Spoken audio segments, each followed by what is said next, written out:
Boa noite a todas, todos e todes. Sejam bem-vindas, bem-vindos, bem-vindes ao Sesc Bom Retiro.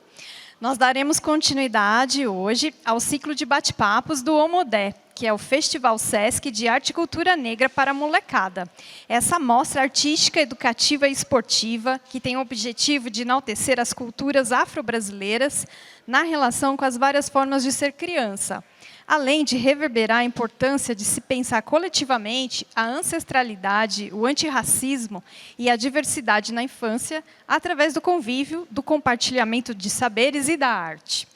Este ciclo de bate-papos ele é direcionado ao público adulto, sem deixar de trazer as crianças, pois contamos com um espaço dedicado a elas, que hoje é o espaço Aqui de Lá, Africanidades e Brincadeiras de Quintais, com a Companhia Caruru, que está aqui com a gente também na praça. Obrigada, Companhia Caruru. E temos também tradução em Libras, com a Jana e a Gabi, que são as duas intérpretes dessa noite.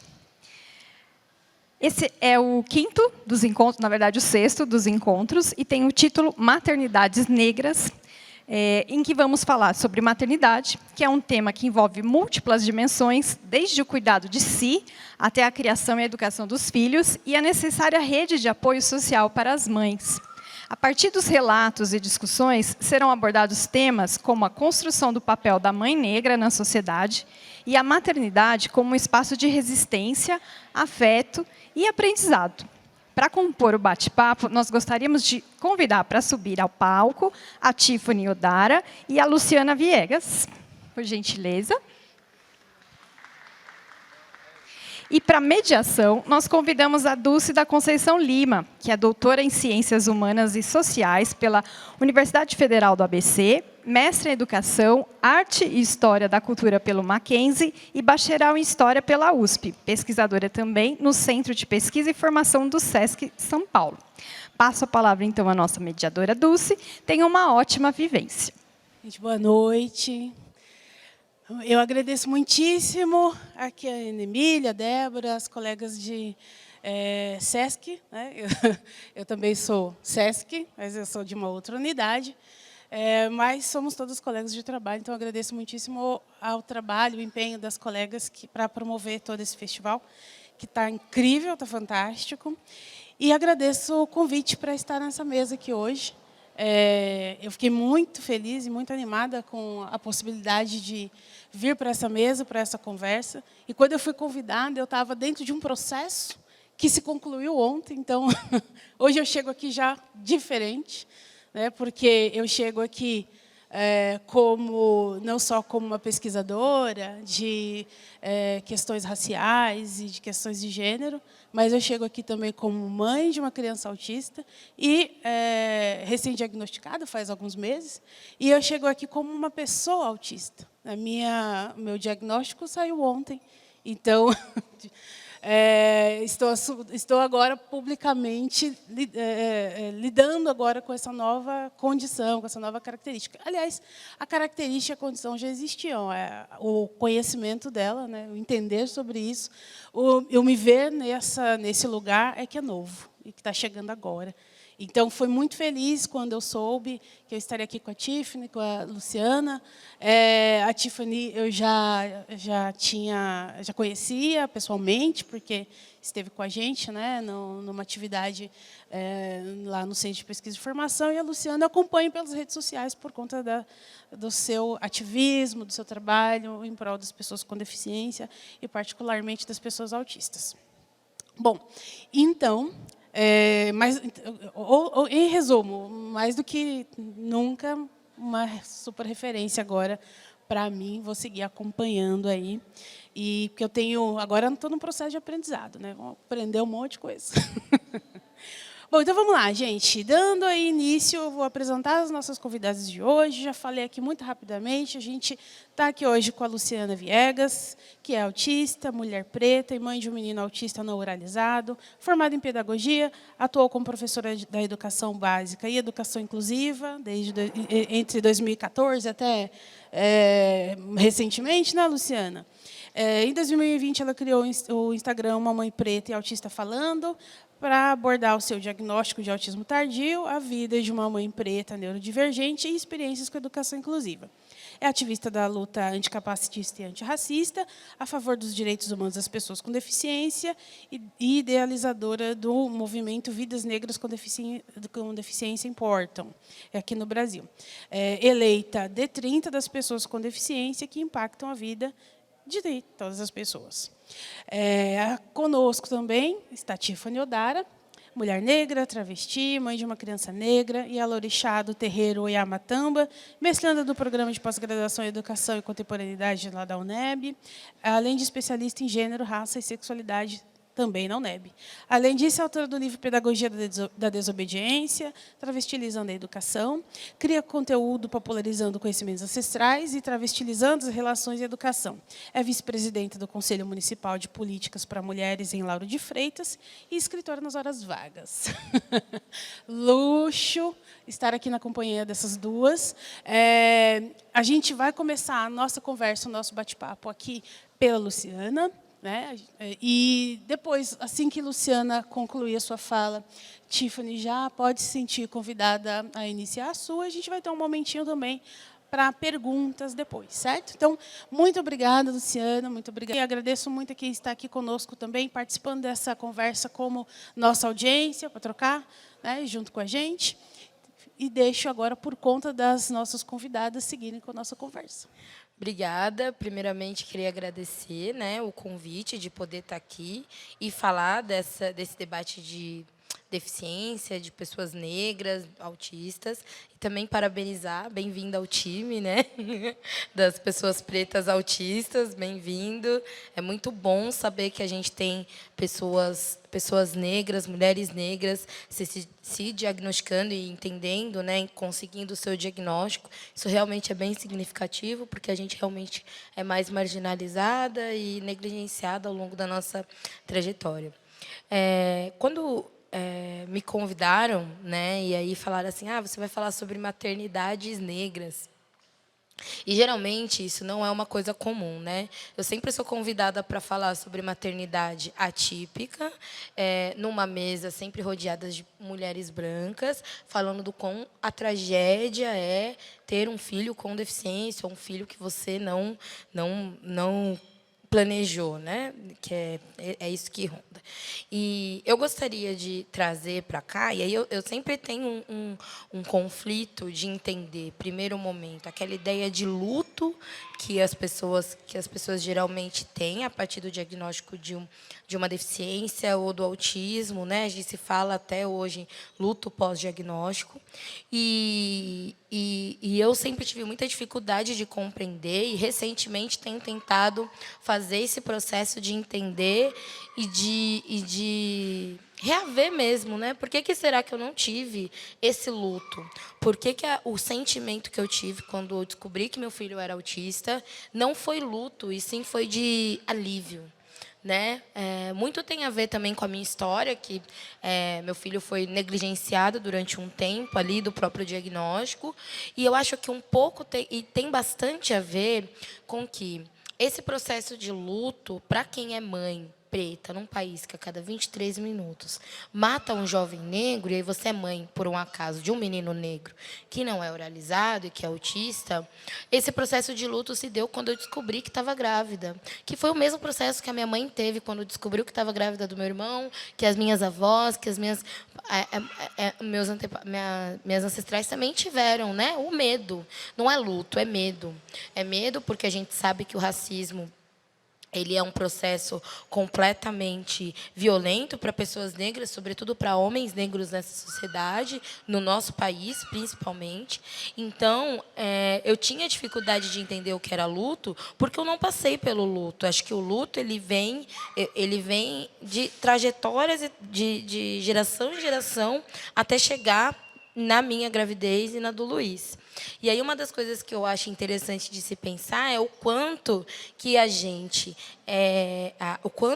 para além dessa questão de entender o luto pós o diagnóstico de autismo, não como luto, mas como uma libertação, não como luto, mas como finalmente agora meu filho pode ser entendido, mas também de como nós, mulheres negras e mães de crianças com deficiência, a gente se move, porque a gente já sabe que o nosso filho, é preto, que o nosso filho tem uma deficiência e que o nosso filho vão desistir dele facilmente, né? Então, acho que a briga maior, a grande questão é de quando a gente sai desse e começa a mover estruturas tal qual Angela Davis diz, né? Quando a mulher negra se movimenta, ela movimenta a estrutura. Então, eu voltei recentemente, né? Estava desde ontem, na verdade, na Bahia, fazendo uma oficina com mães de crianças com deficiência.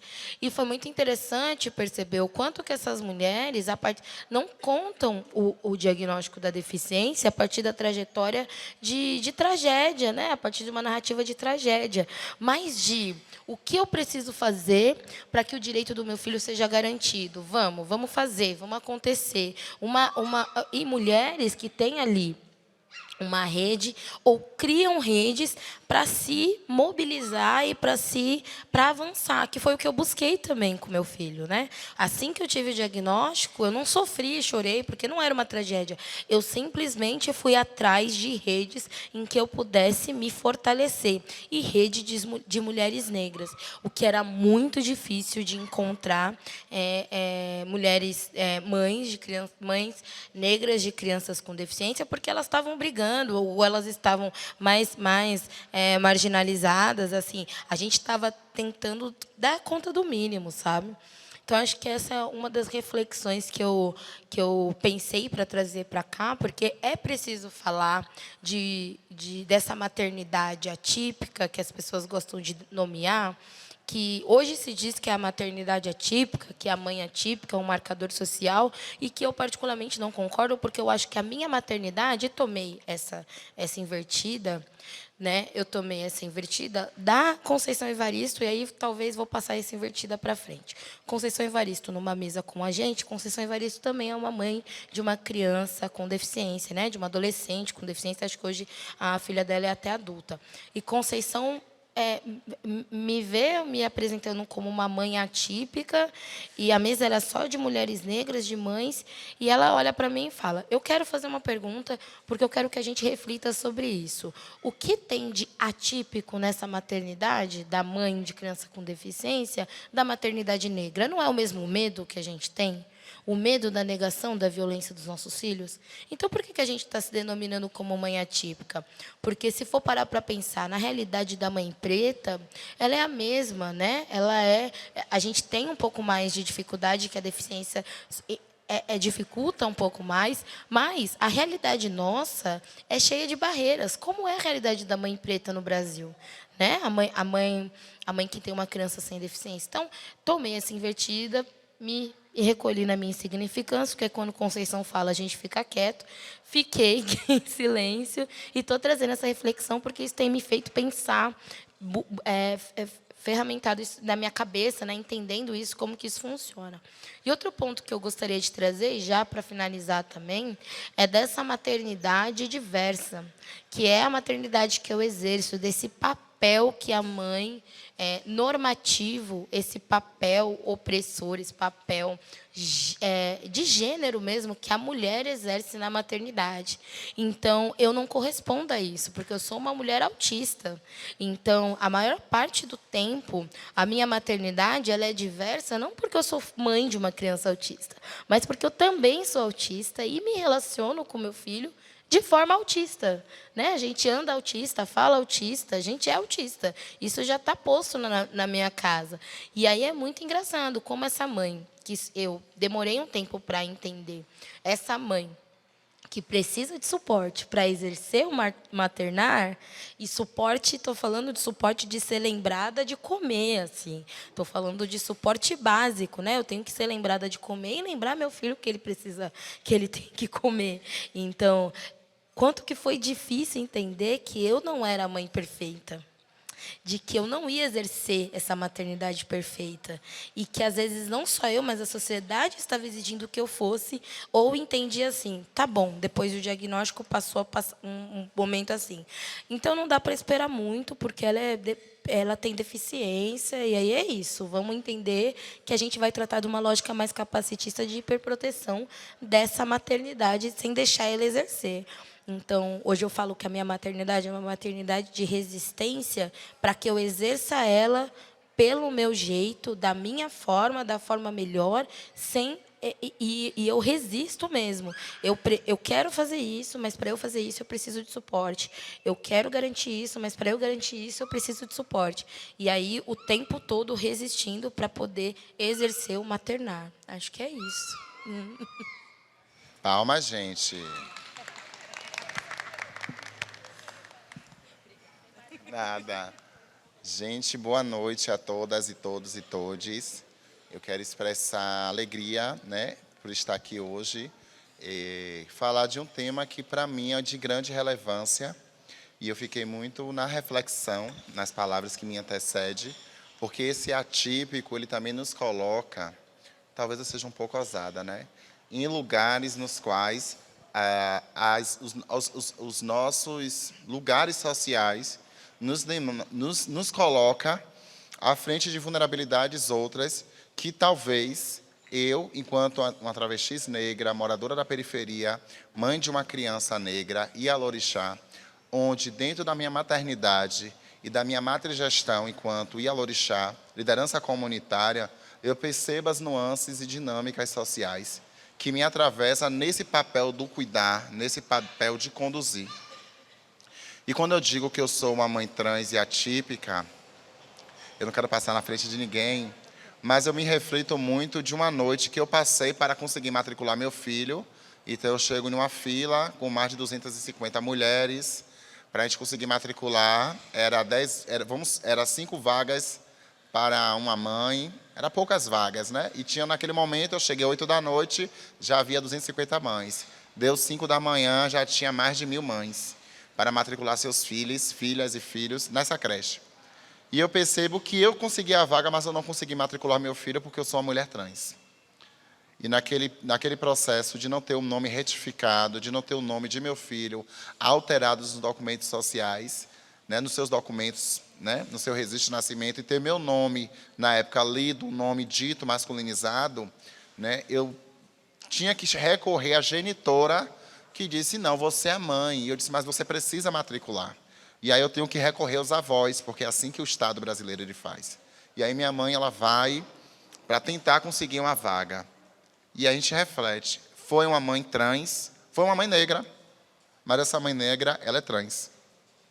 Então o eixo de opressão social para essa mãe, ele vai condicionar de outra forma. Isso acontece com a mãe de uma criança autista, sim. Né? Acontece porque existem intersecções. Isso é interseccionalidade. A gente fala de uma sociedade onde, historicamente, estruturalmente, e a gente vai lembrar de Pierre Bourdieu quando ele fala das estruturas estruturantes, a gente está falando de uma sociedade que ela é pensada, forjada para que o racismo ele seja eixo central e operacional das relações de desigualdades sociais. Isso nos abate de diversas formas. E eu lembro que na pandemia, quando houve a tragédia lá em Recife, da criança que cai, isso me chocou grandemente a ponto de eu não querer deixar meu filho sair de casa. Isso mexeu comigo, porque eu sou mãe de uma criança negra. Então, eu sou mãe de uma criança negra onde eu vejo no estado da Bahia e observo outros estados o quanto o braço armado do Estado, porque existem as ausências do Estado. E quando o Estado se faz presente, é para tombar os corpos negros. E esses corpos negros, na sua grande maioria, são de homens negros, crianças e jovens negros.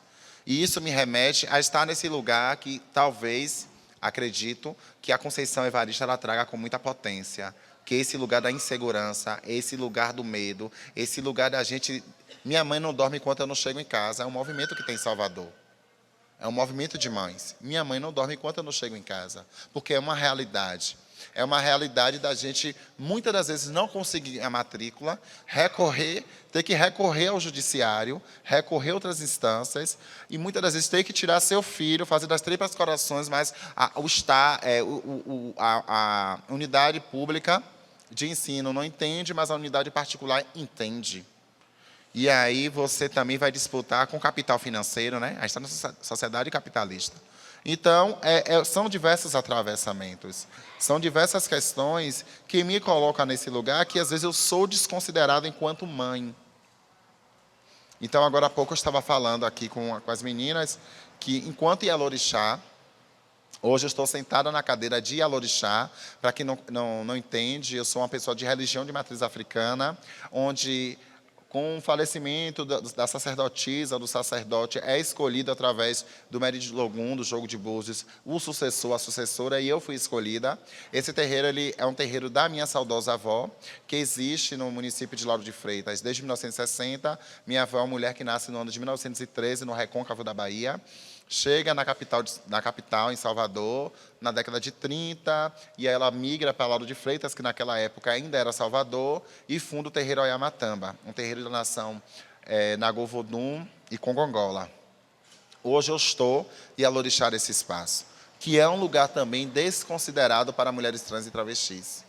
E é um lugar que também não é visto, porque a todo momento ser mãe está ocupando o lugar da maternidade, se atrela à biologia, se atrela, desculpa, gente, ao útero. Você coloca o útero como princípio de que, para o início de ser mãe, está atrelado à gestação. E aí está a entrar em um debate que é, para além de gestar essa criança, o que é ser mãe? É a gestação?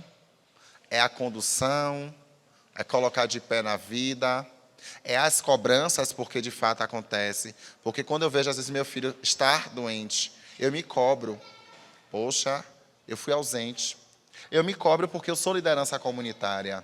Eu me cobro porque eu estou finalizando o mestrado. Eu me cobro porque eu sou Ialorixá. E função no terreiro, às vezes, acontece um mês. Meu filho é uma criança de terreiro. Ele vivencia o terreiro, ele é uma criança iniciada. Então, muitas das vezes, eu não tenho tempo de estar 100%, mas eu me faço 80%. Eu ainda acho que é pouco. A gente se cobra. Mas aí há uma cobrança na sociedade que ela é tão perversa que ela está atrelada a uma misoginia, a uma transfobia, a um racismo que desqualifica os nossos lugares. Porque eu estou falando nesse lugar de uma travesti, uma mulher trans, mãe. Mas cada mãe aqui presente, dentro dos seus lugares sociais, das suas realidades, tem uma percepção de cobrança que vem da sociedade, que muitas das vezes não é nem nossa.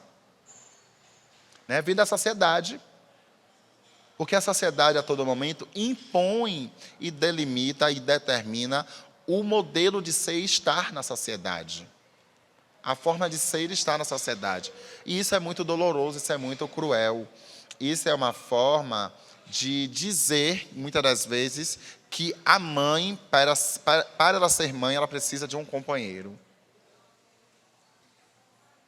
E aí a gente entra até numa contradição, porque meu filho caiu doente, deixa eu levar para a UPA. Às vezes você está no trabalho, o companheiro está em casa, mas você tem que sair do seu trabalho.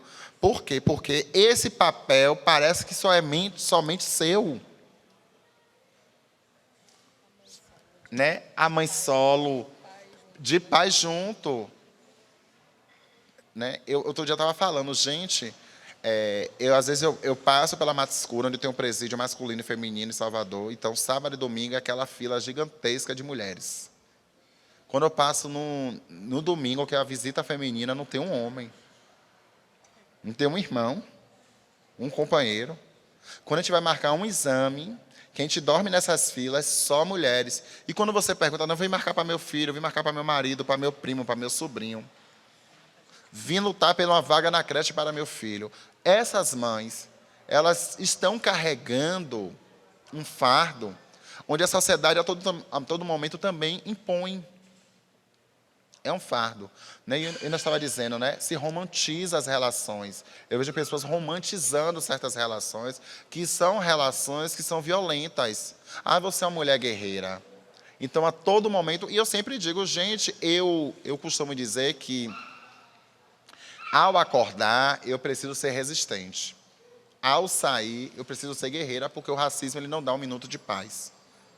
Mas existe um momento na nossa vida, quando a gente tem um companheiro, resolve construir famílias, seja essa família de um homem com uma mulher, de uma mulher com outra mulher, poliamor, as relações elas precisam ser divididas.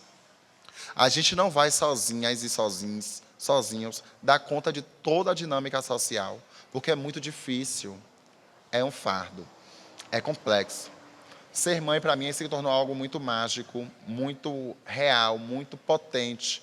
Ser mãe, para mim, ratifica o meu lugar de ser mulher e de poder existir livre das amarras coloniais, da cis-heteronormatividade. Porque ser mãe e escutar, ver o olho do meu filho brilhar e falar, minha mãe, eu te amo, para mim não tem violência no mundo que pague. Isso é muito importante. Isso alimenta, não é o meu ego, mas alimenta a minha vontade de viver.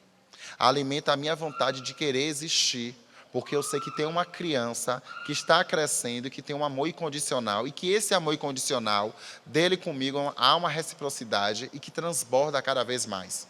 E é aquilo que eu aprendi em terapia. Você não pode amar mais ao outro. O outro só vai ajudar a transbordar aquilo que já existe em você. E foi com meu filho que eu comecei a aprender esse processo. E foi com meu filho que eu comecei a aprender esse processo, não só na minha vida com meus pais, com meu companheiro, mas com toda a dinâmica social.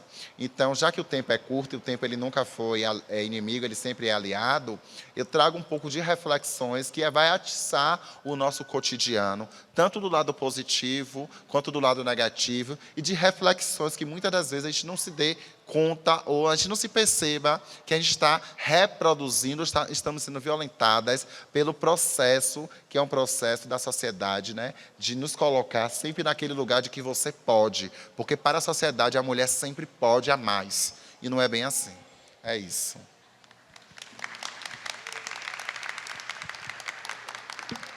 As duas aqui preocupadas com o tempo, vocês arrasaram no tempo, gente, está ótimo. Muito obrigada, Luciana, muito obrigada, Tiffany. Vocês trouxeram vários pontos que são muito interessantes, assim, né, e são fundamentais quando a gente vai pensar as maternidades negras, né? E muitos desses pontos, inclusive, são pontos assim, são críticos, são tristes, né? Quando a gente para pensar. Então, por exemplo, algo que vocês trouxeram nas falas de ambas e que eu até anotei aqui, que são pontos que são, infelizmente, atravessam muito as nossas realidades, o medo e a interdição de acesso aos direitos, né? Então, e claro, essa solidão. São pontos assim, que são sentidos pelas mulheres negras, pelas mães negras, de uma forma que são muito fulcrais. Assim, né? Então, por exemplo, quando Luciana fala da questão do medo durante a gestação, eu senti muito esse medo também, né, durante a gestação. E aí eu me lembro que eu sentia medo se eu pensasse que eu teria um garotinho negro. Mas eu também sentia medo quando eu pensava que eu teria uma garotinha negra, porque as realidades de violência são distintas, mas elas estão presentes para ambos por conta de serem negros, né? E no caso das meninas ainda por conta de serem meninas. Então as questões eram muitas e isso de como você administra os medos, né? E os meninos porque a violência de Estado está aí todo dia, né, exterminando esses corpos negros masculinos. Então, são muitas as questões que vão nos pegando. E vocês falaram, particularmente aqui, Tiffany, né, mencionando a questão da solidão, né, dessa maternidade solo. E é muito curioso que assim, a maternidade, para a mulher negra, ela é basicamente uma maternidade solo, né? Seja ela tem uma enorme quantidade de mulheres negras, mães que estão sozinhas mesmo, né, sem companheiro e tal, e são amparadas pelas suas redes femininas de cuidado, né, as mães, as irmãs, as amigas e tal. Infelizmente, ainda é uma realidade muito presente essa ausência do companheiro, que vai deixando os filhos e vai indo embora, né, caindo no mundo. Mas também essa maternidade solo que é vivida com o companheiro do lado, né, que não se sente responsável, né, delega toda essa responsabilidade, os cuidados e tudo mais, e é basicamente um sujeito que na melhor das hipóteses, vai prover. E aí até digo na melhor das hipóteses, porque em muitas circunstâncias nem isso. A gente tem uma série de dados e de pesquisa e tal, que vai mapeando um pouco esses caminhos e vai demonstrando o quanto essas mulheres negras são arrimos de família, né? Então, elas, mesmo quando os companheiros estão ali, por vezes, elas são os arrimos de família. São elas que estão também garantindo o sustento da família toda. Então, enfim, são muitos elementos, eles são muito complexos, né? E vocês falando da questão da interdição, né? Outra coisa que eu anotei aqui, a interdição aos direitos também são realidades muito presentes quando a gente pensa na população negra periférica ou quando a gente pensa na população negra deficiente, né? É muito difícil de acessar as coisas. Se nós aqui, por exemplo, estamos aqui, Tiffany e eu, como mães de crianças autistas, se a gente conseguiu acessar os diagnósticos e os cuidados, não foi porque o Estado está facilitando e provendo isso, mas porque a gente conseguiu, por recursos privados, particulares, e a gente foi encontrando caminhos, porque é difícil, é caro, é complicado, e, enfim. E até por isso, né, crianças negras são muito subnotificadas, subdiagnosticadas, na verdade. Então, enfim, são muitos os atravessamentos, são muitas as questões, né, quando a gente pensa nisso. Antes de abrir para as perguntas de vocês, vou fazer já uma propaganda também, deixar aí vocês com o desejo na tentativa de tentar despertar este desejo. Tem uma exposição que está no Museu Afro agora, sobre maternidade negra, inclusive. Tem um texto meu lá, inclusive. Já faz o jabá. Mas tem uma exposição sobre maternidades negras lá no Museu Afro Brasil, lá no Ibirapuera. Acho que vale a pena também conhecer. Bom, eu gostaria de abrir para as perguntas. Quem gostaria de fazer perguntas aqui? Pergunta, comentário, elogios, críticas, enfim, o que vocês quiserem. O microfone é de vocês. Se vocês quiserem também fazer pergunta uma para a outra, gente, super à vontade. Boa noite, axé. Muito honrada de estar aqui tendo essa oportunidade, né? Quantas de nós, em outros anos atrás, estivemos nesse espaço de formação para falar de nós, sobre os nossos corpos, sobre os nossos filhos, nas nossas múltiplas vulnerabilidades, como também colocou a Tiffany. Eu anotei várias coisas aqui e gosto sempre de quando faço uso da palavra, e a gente tem que sempre também territorializar, como boa quilombola que sou, 5ª geração de Teresa de Benguela, portanto, numa terra tão longínqua quanto a Bahia, lá do Mato Grosso, do quilombo do Quariterê.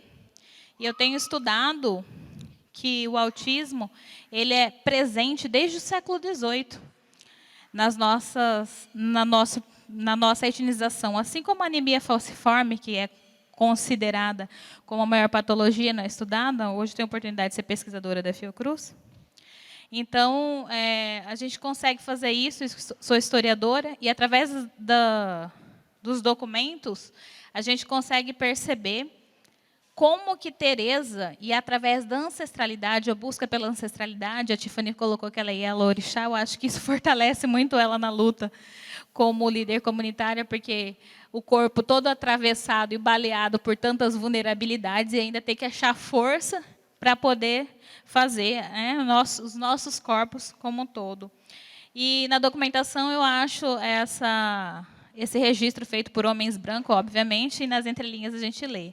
Poxa, Teresa, no século XVIII, liderava a diversidade e uma presença de deficientes muito grande. Pelas características ali escritas, já seria o que a gente chama de teia, né? E aí eu quero perguntar para a Tiffany e para a Luciana, como é que nos meios periféricos de vocês estão institucionalizados e como vocês fazem essa luta institucional pela busca e a garantia desses direitos? Como, em rede, podemos operar melhor? Eu, lá no Mato Grosso, que tenho acesso a ser pesquisadora na Fiocruz, com você na Bahia, com você em São Paulo, nesse espaço de praça, num festival Omodé, como é que a gente pode melhorar essa comunicação que a gente faz nos nossos territórios? E aí, eu tenho mania de escrever nas horas vagas. E aí eu fiz uma poesia para vocês, tá bom? Iomodé, né? Iomodé, para quem não sabe, é o início da alegria, o início da vida e das festividades. E como né? Oportuno o início. Esse início aqui, dessa nova vida humana. Estamos tardios em quê? nesse nascer? Estamos andando e caminhando, certo, a duras penas, nessas avenidas interditárias, dentre tantas vulnerabilidades. Homo Dé, né? Início da vida humana, que em alguma medida traz uma dignidade. Hoje aqui em praça, num festival, Homo Dé. Quantas de nós, antes dessa contemporaneidade, pudemos estar juntas aquilombadas assim? Avenidas identitárias interseccionais. Omodé, Axé, Aláfia.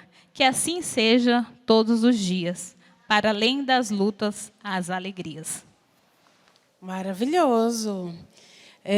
Vocês gostariam de fazer comentários, elogios a essa linda poesia também? Fique à vontade. Primeiro, obrigada, de verdade. Eu estou bem emocionada porque, como eu disse, eu comecei aqui dizendo que foi muito difícil quando eu comecei a falar sobre autismo lá no Mamãe Preta Autista Falando, né, que é esse nome enorme que comercialmente não é um nome vendável, né, a briga que a gente tem com o nome do Mamãe Preta Autista Falando, mas é porque quando eu descobri que o Luiz era autista e eu tive o meu diagnóstico, eu procurei redes de apoio, eu procurei me ver. Como a gente faz, como a gente que é preto e da favela, a gente sempre procura no outro para poder se apoiar, porque é só assim que a gente conseguiu tudo que a gente conseguiu, que ainda é pouco. Mas é sempre em rede. E eu busquei e eu não achava.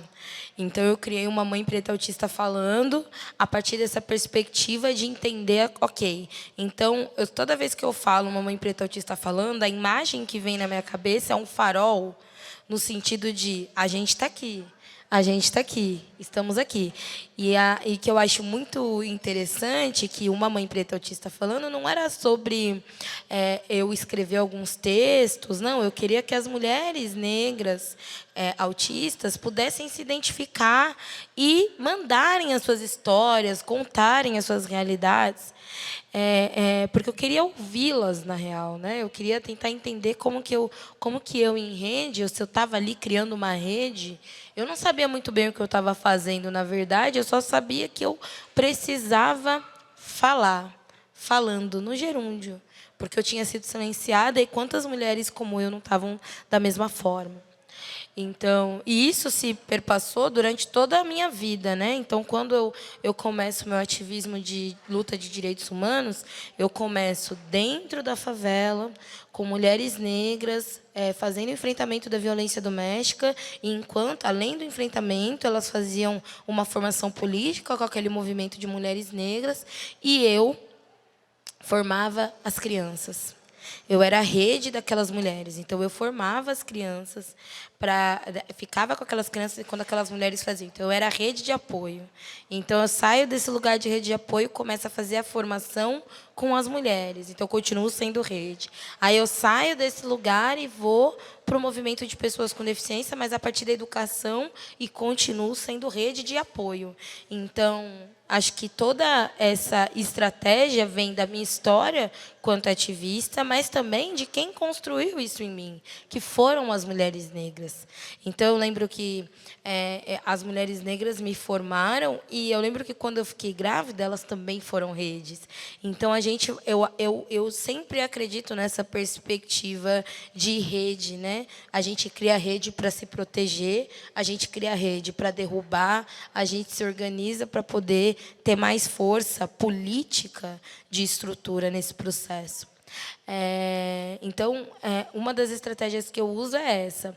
O que é engraçado, porque a última vez que a gente esteve na ONU lá, e a gente passou, a gente criou o VNDI aqui, o Movimento Vidas Negras com Deficiência Importa, e aí um movimento de pessoas, não era movimento ainda, mas pessoas negras com deficiência no Reino Unido, se interessaram no projeto do VNDI aqui no Brasil e montaram um VNDI lá, que é ótimo, né?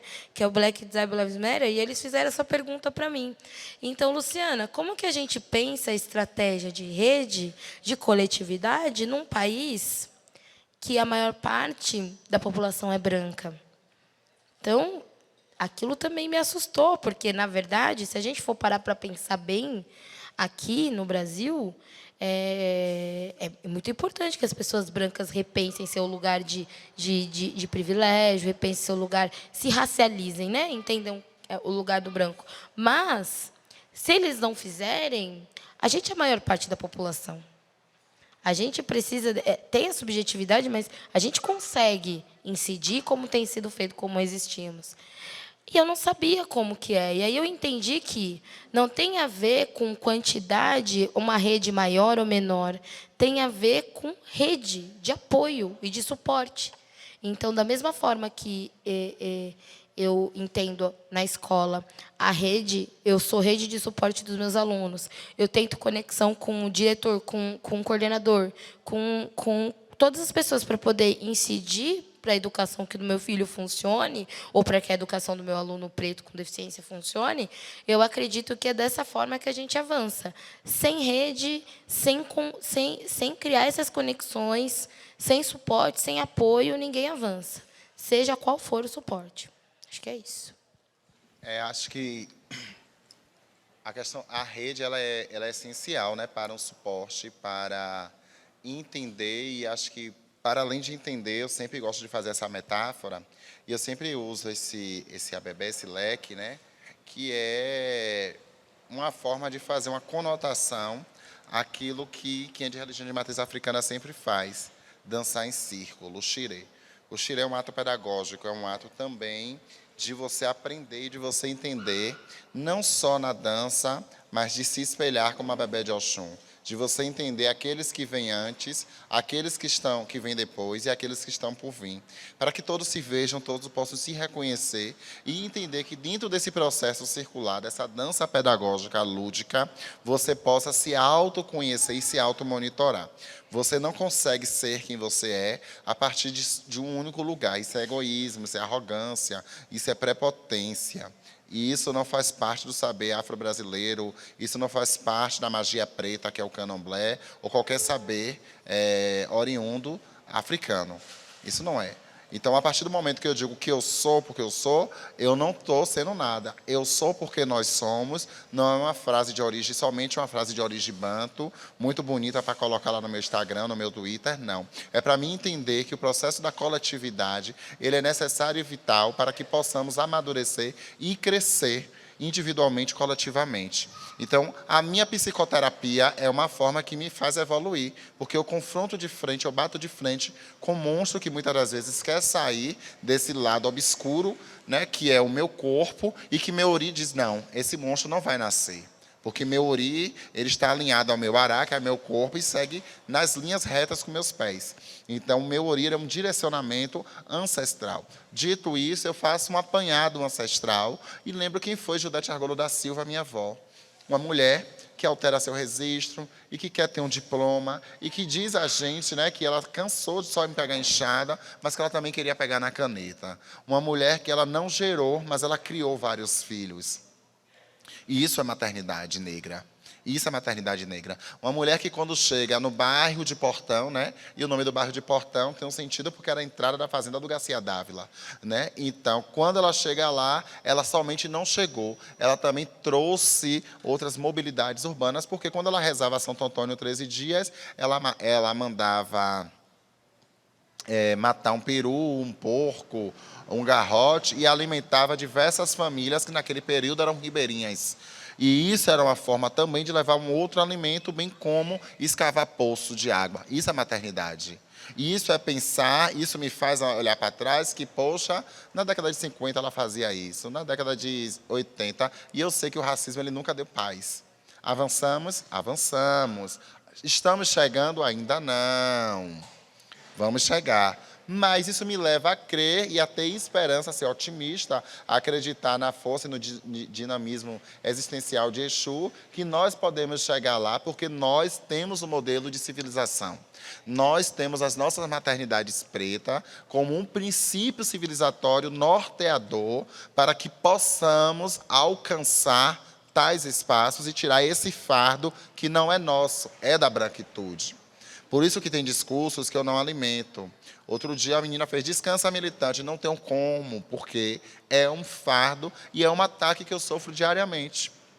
Então, quando meu filho vai para a escola com 4 anos de idade, e a professora diz, todo mundo é filho de Deus, e ele levanta, não sou filho de Deus. Eu sou filho do Orixá Omolum, eu sou filho do Senhor da Terra, daquele Senhor do Sol. Eu sou filho do Senhor das Palhas Douradas. Então, meu filho está dizendo à professora dele que ele tem uma outra cosmopercepção, uma outra cosmovisão, cosmogonia de entender que o divino não só está num Deus judaico-cristão europeu. Né? E ele poderia ser atacado pela professora, mas o bairro todo me conhece a história da minha avó. Não, ela se corrigiu, ela começou a entender, não, somos filhos de Jeová, de Buda, de não sei o que, enfim. Mas se essa criança ela não tivesse uma bagagem dentro de um terreiro, como é que essa criança ela poderia se sentir? Né? Isso acontece também quando fala qual a profissão de sua mãe. E aí ele falou, minha mãe é professora, mas antes dela ser professora era uma mulher trans. E aí a professora, oxe, mulher trans não é profissão, não. Ela é sim, porque ela precisa todo dia matar um leão para sobreviver. Então, mesmo ele não entendendo diretamente, ele tem uma percepção que ser uma mulher trans é um ofício que a pessoa precisa resistir para ter a dignidade humana, o que é o emprego, é o trabalho. É importante essas reflexões, e por isso, fazendo a reflexão na fala da colega, da amiga, quando ela fala, eu falei das intersecções, porque a interseccionalidade me coloca em outros lugares. Talvez eu não entenda ainda, porque eu não sei, né? O que é ser mãe de uma criança autista? O que é ser mãe de uma criança com baixa visão? O que é ser mãe de uma criança com redução de mobilidade? Então, eu sinto a dor de uma mulher negra que é mãe de uma criança autista. Mas essa vivência não chegou, como a vivência de ser uma mãe trans. Porque a transfobia que eu sofro, meu filho também sofre. O meu companheiro sofre. Meu companheiro já foi exonerado de um trabalho, né, por assumir um relacionamento público comigo. Então, observe como esses atravessamentos, eles são importantes para as nossas percepções e as nossas evoluções enquanto pessoas. Eu não gosto do termo comunidade. Eu sou pessoa, somos pessoas, temos essa diversidade. E talvez a categoria interseccionalidade, não esvaziando o seu conceito, que é um conceito brilhante, muito forte, importante, imponente, para se pensar as dinâmicas sociais, ele possa nos dar regra e compasso para entender as nossas construções subjetivas e coletivas e chegarmos a determinados fatos. Então, para se pensar política pública para as mulheres negras, não é pensar a mulher negra dentro de um eixo universal, mas é entender as mulheres negras dentro de suas nuances. Cis, lésbicas, trans, bi, pan, mulheres, dentro das suas plenitudes. Mulheres mães, as que não querem ser mães, as que foram se tornaram mãe, enfim, eu acho que essa reflexão, e assim, eu estar no ativismo, respondendo, eu falo pra caramba, viu? Eu estar dentro da luta coletiva por exemplo, disputar um conselho. O que é estar no Conselho de Política para as Mulheres? É levar para dentro desse conselho as maternidades, é levar para dentro desse conselho a privação de liberdade, políticas sobre drogas, o genocídio da juventude negra, que são pautas que atingem diretamente as mulheres negras. São pautas que atravessam diretamente as mulheres negras. Então, é importante a gente estar nesses espaços, aquilombadas, e ontem ainda disse a uma psicóloga conversando no salão, que às vezes eu vou para o salão para me produzir, mas a conversa rola. Eu disse a ela, eu me tornei liderança porque eu entendi que minha voz ela precisava ser ouvida. E estar no lugar de subalternidade, de violência, me fez entender que eu me forjei na dor da violência, né, na covardia, na truculência, para eu galgar espaços que eu não acreditava e que, historicamente, mulheres trans e travestis não chegaram. Então, eu me coloco nesse lugar, mas eu não sou única. Eu falo enquanto Tiffany Odara, mas Tiffany Odara coordena outras instituições, forma, aprende com outras lideranças, que a gente consegue fazer incidência política social. Não é incidência partidária, não, porque a gente está para além do partido político. É o social mesmo, aquilo que nos atinge, para além do político partidário, que tem a ver, mas quando eu falo social, é o direito de ser e de estar, a garantia da cidadania plena. Fazendo uma reflexão, porque eu acho que é tão interessante pensar de como a interseccionalidade une, né?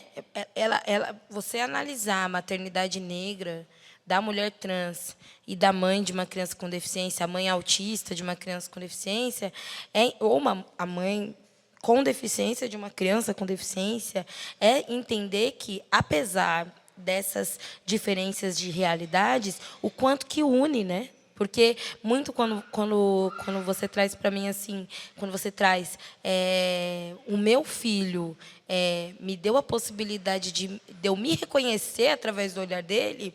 Quando eu tive o meu diagnóstico, é isso. Então, que se alguém chega com uma pílula da cura do autismo para mim, eu vou dizer que não.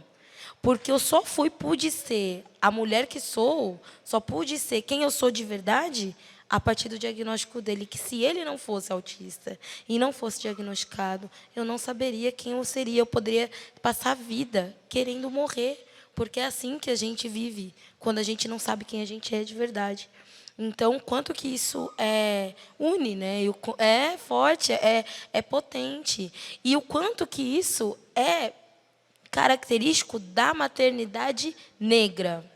É nosso, é nosso. Isso não é uma... Eu não me aproximo no discurso, não consigo me aproximar das mães de crianças, das mães brancas, estou falando mães brancas, ricas, de todo um contexto completamente diferente, que, apesar de achar que vivem a mesma realidade que eu, não vivenciam. Isso, exatamente, de como a gente une. Então, é só essa reflexão, porque eu acho que eu me vejo muito. Eu tenho outras amigas trans, e elas vão me contando o processo de descoberta, né, de quando você vai passando pela transição, e o quanto que eu vejo do autismo, do quanto que eu vejo que o meu processo de diagnóstico foi muito parecido no sentido social da coisa, né, de você se identificar, de identidade, porque o autismo também é identidade, gente. É importante, não é só um diagnóstico clínico médico, ele faz parte da nossa identidade e da identidade do meu filho. Se o meu filho, isso eu falo em todos os lugares, todo mundo pergunta, se o Luiz pudesse não ser autista, você escolheria? Não, porque eu não sei que filho eu teria. Ele nasceu assim, ele sempre foi assim. Se ele não fosse autista, a característica, o que eu amo nele, o que eu também tenho uma raivinha, né? Porque a gente olha para o nosso filho e vê a gente, de vez em quando. Ele faz a gente retornar para a nossa criança interior. Então, você fala assim, eu não gostava dessa parte minha quando eu era menor. Então, tudo isso é do autismo, as partes boas e as partes ruins. E se eu nego, eu amo o autista, mas eu não amo o autismo, eu estou negando o meu filho na sua completude, na sua singularidade, na sua subjetividade. O quão doloroso deve ser ouvir da própria mãe que ela não tem orgulho de quem você é, quanto identidade mesmo, né? O quanto doloroso deve ser. E eu acho que a gente precisa retomar também que o autismo faz parte não só da diversidade, mas da identidade de quem é. É isso. Muito bom. Mas você falando isso, eu vou abrir de novo, tá, gente? Pergunta. Eu vou aproveitar aqui o gancho. Mas é muito interessante tudo que vocês trazem, porque a gente pode costurar muitas coisas, né? Então, por exemplo, quando você fala da possibilidade, né? Quando vocês duas falam da possibilidade que os filhos de vocês deram para que vocês, né, se vissem, se reconhecessem, apaziguassem, né? Isso aconteceu comigo também. Então, eu também só pude ter diagnóstico para muitas aflições que eu sempre tive, né? E que não foram adequadamente tratadas, porque a minha filha foi diagnosticada. E, para ela ser diagnosticada, foi um enfrentamento enorme, porque eu tive que brigar com todo mundo, porque ninguém aceitava. Porque minha filha ela é autista com altas habilidades. Então, as pessoas olhavam as altas habilidades e falavam, mas ela é incrível. Falou assim, mas ela tem várias questões que ela precisa dar conta. Então, a gente precisa brigar para ir. Então, foi uma briga danada com a escola, com a família, com todo mundo, até conseguir chegar. E senti muita culpa quando o diagnóstico veio, né? Porque ser mãe é sentir culpa. Infelizmente, é algo que a sociedade nos impôs, né? sentir culpa por tudo aquilo que a gente não dá conta de fazer, ou a gente não deveria dar conta de fazer, enfim, uma série de coisas. E aí bateu a culpa também. Mas a minha filha se apropriou muito rapidamente da identidade dela, da condição dela. Aí ela já me pediu para comprar o cordão dela de identificação, que ela já queria ir para a escola com ele. E eu sempre com muito medo, porque é isso, né? A gente fica temendo, porque a gente sabe o estigma que ser negro já carrega na sociedade, né? E aí ser uma pessoa negra autista são mais estigmas. Mas eu consegui entender um pouco a fala da Conceição que você traz, né, porque quando a gente estava mencionando, né, o medo que a gente sentiu na gravidez, eu entendo um pouco a fala dela, porque quando o medo inicial, assim que o diagnóstico chegou, passou, que foi aquela coisa meio assim, o susto, e aí a minha filha se apropria disso, e aí eu, olhando para ela, consigo me acalmar e falar, ela está bem. Se ela está bem, então está tudo bem. Mas, a partir do momento que esse medo passou, eu falei, gente, é um enfrentamento. Só que enfrentamento a gente já enfrentou todo dia. A gente sabe o que é o enfrentamento. Porque nós somos negros desde sempre. Teve algum momento que a gente não foi. Então, então a gente está no enfrentamento constante. Aí uma coisa que eu percebi é que assim, a minha angústia, na verdade, é porque as ferramentas do enfrentamento ao racismo eu conheço desde sempre também. A minha questão é que eu preciso conhecer quais são as ferramentas para o enfrentamento do anticapacitismo por conta do autismo. É só isso. Fora isso, enfrentamento, isso aí já sei fazer. Na verdade, a Conceição, ela nos joga contra a parede para que a gente tenha essa atenção de dizer, espera aí, aonde é que vocês estão com medo? Se a gente já tem o medo, né? Se a gente já tem uma dororidade entre nós, então ela de fato, é uma intelectual maravilhosa, né? Então ela vai chegar a gente a destrinchar esse lugar da maternidade negra e de que lugar estamos falando enquanto mulheres negras. Entendeu a reflexão? Eu estava falando com ela aqui agora. A importância dessa provocação da Conceição nesse lugar. É isso, gente. A gente ainda tem um tempinho curto, mas temos para pergunta.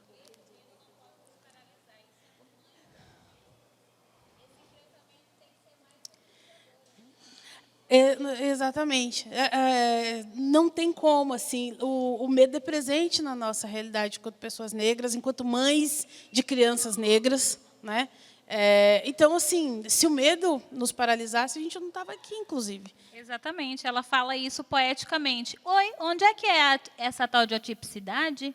Onde é que ela está levando a gente? Se o medo já mora conosco e a gente se movimenta todos os dias, levantando da cama, matando um leão por dia, uma boiada, né?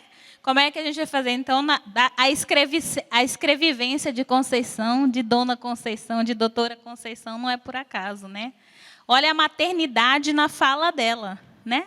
De que atipicidade que você está falando? É um nome que a branquitude deu para dificultar e te paralisar? É uma muleta que a branquitude está dando para se justificar da ausência do Estado, quando o corpo do seu filho é coisificado, quando ele é um braço armado? Né?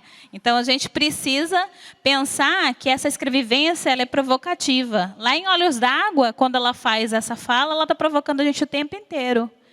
Que são as águas de Oxum. Mas não são só os choros da docilidade. Né? São a revolta que as ondas, que a cachoeira, que o movimento das águas faz. Né? Ela fala isso poeticamente para dar uma suavidade. Né?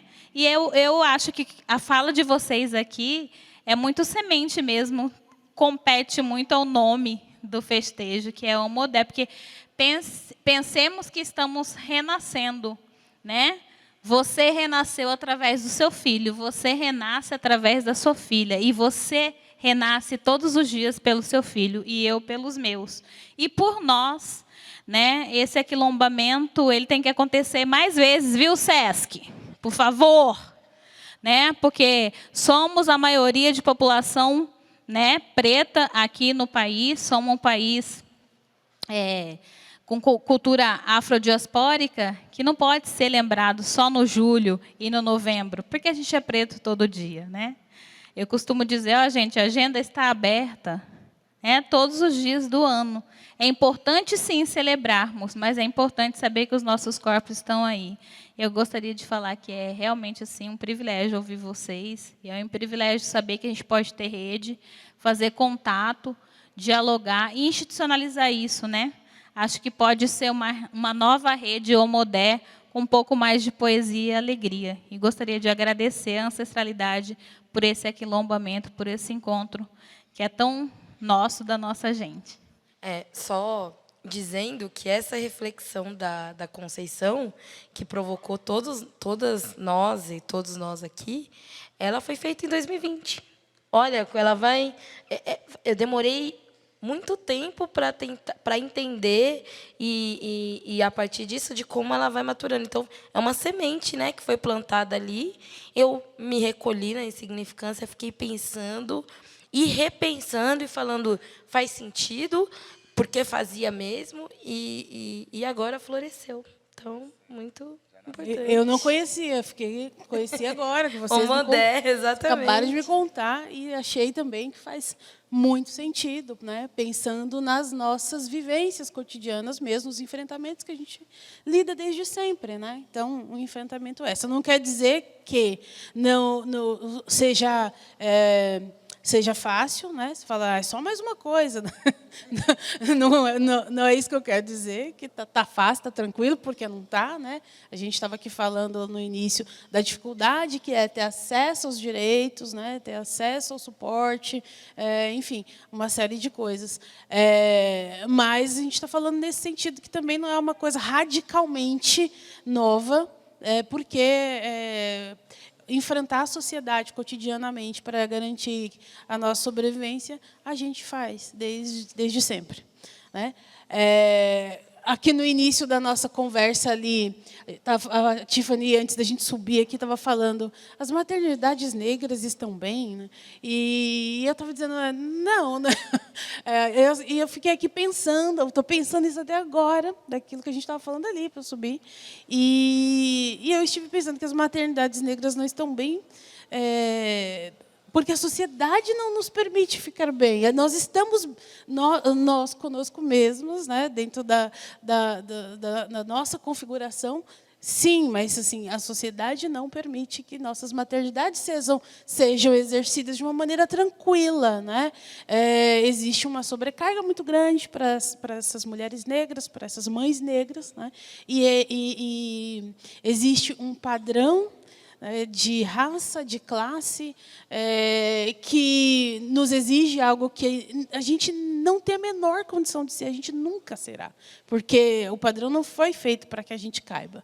Então, as nossas maternidades, quando pensadas dentro desse escopo da sociedade, em relação com a sociedade, não estão bem, a sociedade não nos permite. Mas nós vivenciamos muito bem, obrigada, as nossas maternidades, sejam com os nossos filhos, né, biológicos, ou dentro dessas famílias extensas, né, porque essa é uma realidade da população negra, né? As maternidades são exercidas não só com os nossos filhos biológicos, elas são exercidas dentro de uma configuração também mais extensa.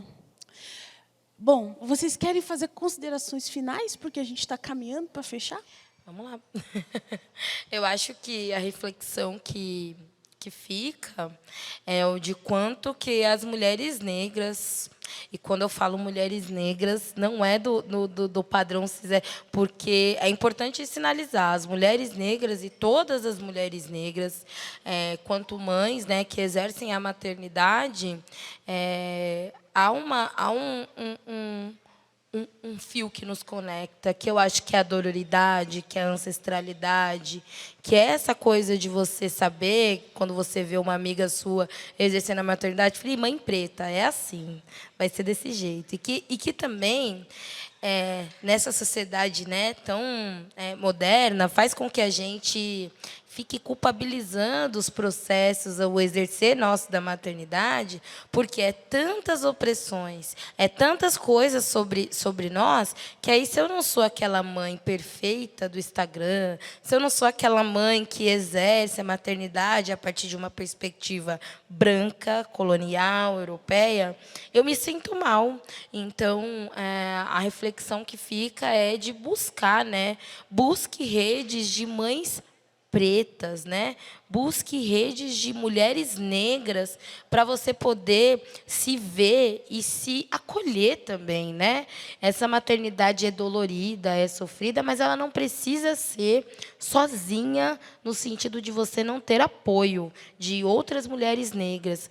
Então, todas as vezes em que eu tive no fundo do poço, o processo do maternar, quem me tirou foram as mulheres negras. Sejam as mulheres negras que não existe depressão para elas, então elas arrancam a gente pelo cabelo e puxa. Sejam as mulheres negras que simplesmente acolhem, abraçam. Então, as redes de mulheres negras que eu consegui construir ao longo da minha vida me sustentaram e me sustentam. Então, todas as vezes que eu estive no fundo do poço, no exercer do meu maternar, quem me salvou foram as mulheres negras. E eu acho que esse é um ponto fundamental para quando a gente vai falar de maternidade, quando a gente vai falar desse maternar que precisa ser. Busque mulheres negras, mulheres negras com deficiências, mulheres negras trans, que sejam o seu exemplo, o seu espelho e que também te fortaleça no exercer da maternidade. É muito importante, né? Não se cria um filho sozinha, não se cria uma criança sozinha, precisa-se de uma aldeia. Eu acho que o terreiro dá essa possibilidade. E eu também sou uma mulher de terreiro, ainda não iniciada, mas eu lembro que uma das coisas que eu pedi muito é para que o terreiro acolhesse meu filho na sua diversidade. Então, vai ter momento em que o atabaque vai fazer um barulho muito forte para ele. E ele vai precisar sair e está tudo bem. E está tudo bem. E que ele vai voltar em algum determinado momento. Então, isso foi muito fundamental para mim. Então, é essa a reflexão que eu gostaria de deixar final. E agradecer, né? Muito obrigada. E que prazer, que honra. Igualmente. Obrigada, Luciana. Tiffany? Maravilhosa. Eu quero agradecer, antes de mais nada, eu acho que o Festival Modelo, ele traz essa importância de reflexão, de troca de saberes. Agradecer a todas e todos do SESC, né, envolvidas, por trazer falas importantes para temas de grande relevância no que tange a perspectiva interseccional, as maternidades, as mulheridades, as negritudes, presente dentro desse espaço que é pensar as maternidades negras. É entender que o Xirê, como eu disse, ressaltando esse processo circular pedagógico, também se faz pelo processo de lição de vida. E acho que o que você traz desse espaço de que a gente não está só. Não estamos só. Então, eu acredito na ancestralidade como esse princípio de vida, mas como essa água que nos move, que nos movimenta. Essa água que nos transforma e que nos faz movimentar. E que nos fazem também a cair em outras águas, porque o rio, ele sempre acolhe a água da chuva e continua sendo rio. Muitas vezes você vai ter que acolher outros e outras e vai continuar sendo você ou sendo a você. Então, eu já tive acolhimento de ter um tapa no rosto, acorde, levante, você não está bem e eu não quero você assim. E está tudo bem. E eu tive que acordar para a minha realidade. Foi uma vez? Foi uma vez. É direto? Não, não é direto. Mas foi a forma que a pessoa teve naquela hora de me ajudar. Porque eu estava no fim do poço. Não aconselho isso a ninguém, viu? Se estiver gravando, corta. Mas foi algo que aconteceu comigo, na minha subjetividade, que deu certo. Né? Mas existem palavras, e quando eu não tenho palavras, busque outras pessoas, porque é essa rede, é a rede do vizinho ou da vizinha, porque quando minha vizinha sai, ou dá uma olhadinha aqui no meu filho, quando eu saio, olha aqui meu filho, ou você vai levar seu filho na escola, eu levo, acompanho, olha, seu filho está ali, está fazendo coisa errada aqui, está brigando. Então, essas redes são redes, nossa, de mulheres negras, e que a gente não pode perder, e que a gente precisa criar outras redes, sair daqui com outras redes e criar outras perspectivas que nós já temos e não deixar que a branquitude e que esse modelo hegemônico faça a gente esquecer, porque nós temos os nossos modelos de civilização e nossos modelos de maternidades desde muito sempre. E aí, quando a gente fala de Oxum, de Logum Edé, e que foi Yansan que criou, e está tudo bem, porque Nanã pariu, mas Iemanjá que tomou conta, e é assim que a gente vai seguindo. E é assim que a gente vai entendendo que a dinâmica do mundo, nenhuma energia sobrepõe a outra, ela se complementa. É isso. Bom, gente, a gente vai, então, encerrando essa mesa. Agradeço mais uma vez a Luciana, a Tiffany, também a vocês que ficaram aqui com a gente acompanhando essa conversa. Deixo o convite para que vocês acompanhem o restante da programação do Festival Modé. Tem muita coisa aí na programação. Dê uma olhadinha. Eu tenho certeza que mais coisas bacanas vão chamar a atenção de vocês, vão interessar. Então, até breve. Espero que a gente se reencontre por aí. E, Emília, podemos? Então, até mais, gente. Boa noite, bom descanso para vocês. Boa noite. Mais uma vez, em nome do SESC, agradecemos a presença de todas, todes e todos. Também a mesa aqui composta, a companhia Caruru, as intérpretes Jana, Gabriela, a Dulce, a Tiffany e a Luciana. E aproveito para convidar, nossa próxima mesa aqui no OMODê vai ser na quinta-feira que vem, excepcionalmente na próxima semana na quinta, porque na quarta a gente vai ter uma outra ocupação aqui na praça, sobre os 20 anos da Lei 10.639, e a gente vai ter as palestrantes Macaé Evaristo e a Janaú Marajoara. A mediação vai ser da Jussara Justino.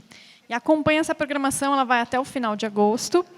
Esse sábado, a gente tem a inauguração de uma exposição que está em montagem, que é a Caringana, Presenças Negras no Livro para as Infâncias. Então, essa programação também tem relação com o MODê, que é o Festival SESC de Arte e Cultura para as Infâncias. Muito obrigada, uma ótima noite.